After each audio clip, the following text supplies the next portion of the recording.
Tonight, the worst of the wind and the snow out on the plains. Farmers have seen blowing snow and whiteout conditions, with the strongest blast of this storm really picking up later this evening.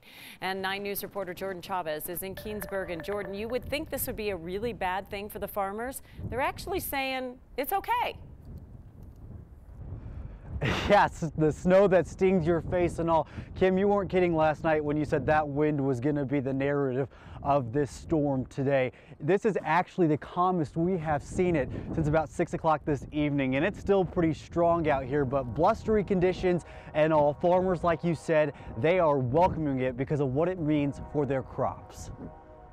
This is a good feeling as a farmer. That snow's really starting to pack up in the field. Wednesday's snow is no problem for farmers like Mark Ornish. There's a lot of moisture content in this snow. He says it's giving them the moisture they need. And as you can see with this wheat right here, it's really starting to look nice. So Coloradans can get the things they love. This will wind up in a number of different craft beers. Mark says a little bit of cold weather in the beginning will set him up for a bigger and better crop come summer. Right now we've just come out of dormancy. A lot of our crops are just emerging, and so the moisture is more of a benefit to us than the cold temperatures are a curse. It's also a benefit to Colorado's economy and for those who like to shop local. And so that's why it's so important to get off to a great start so that we can supply the market at a high level so that this beer is sourced locally and doesn't come from another state. Half the battle for farmers is trying to get their crop to pop up. But right now, this is really what the doctor ordered for us. And if today is any indication, consider that battle won. The snow makes great beer.